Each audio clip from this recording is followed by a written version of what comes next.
Okay, so, 3 weeks missing, but I'm not dead, I promise. While I was on vacation, there was no real internet access, and then I got back, and then there was, like, crap to take care of. But I'm here, and I'm alive, and please don't kill me for, like, disappearing. Anyway, this is gonna be my 14.5 weeks on T video.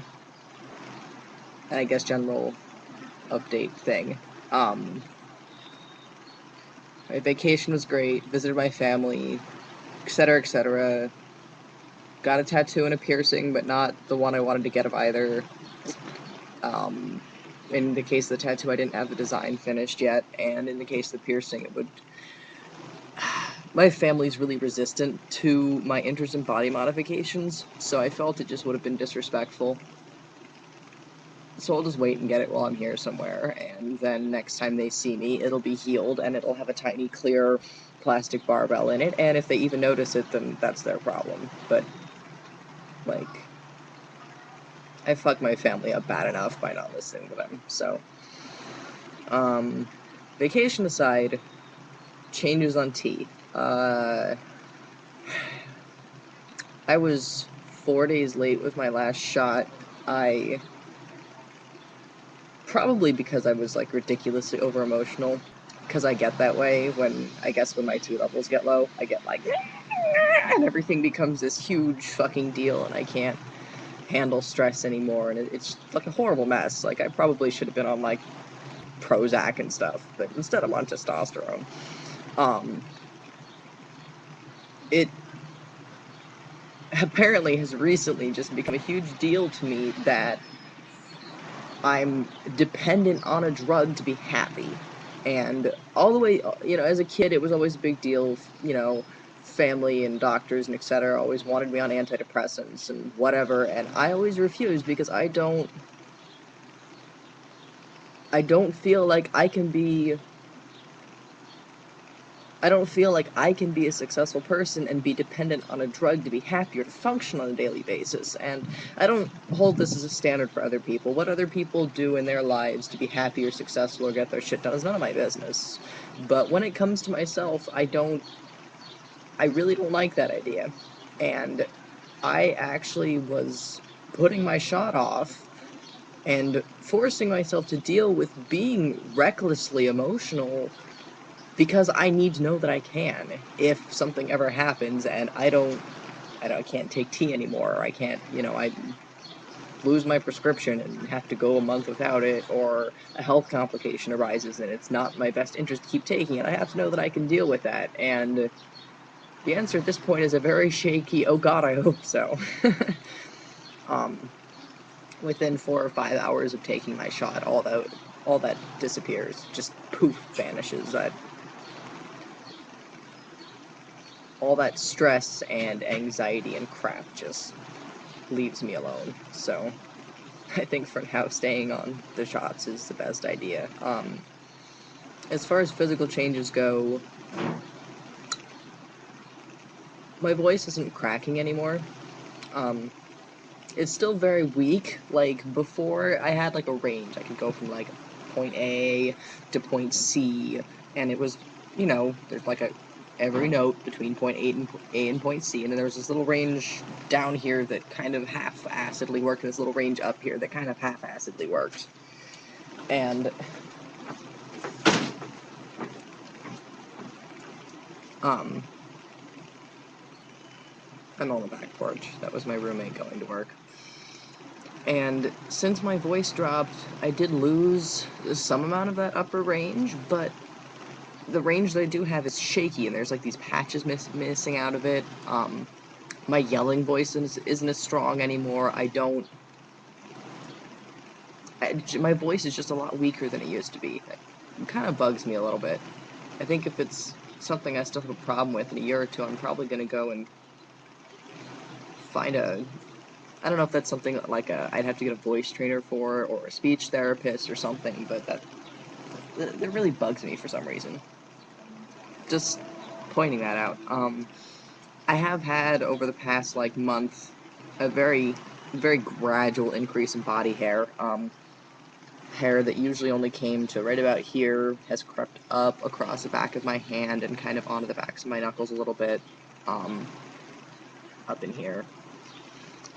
Arm hair, which usually stopped like down here, is spread all the way up onto my shoulders and across the backs of my arms and stuff. Leg hair that pretty much like disappeared almost entirely once it got to about my kneecaps is slowly spread up over the outside of my thighs. Darker hair spreading upwards and outwards from the pubic area. You know, standard stuff. It's just very, very slow and gradual, and I like that. It's definitely a good thing. The dreaded acne has started to strike.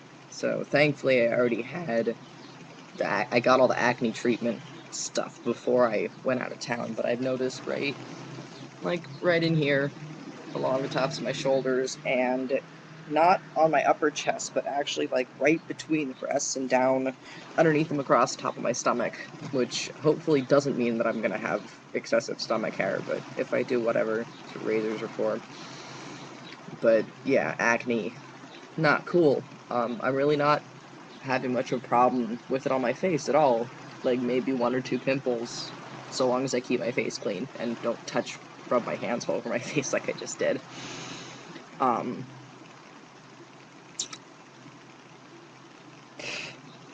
It's very hot.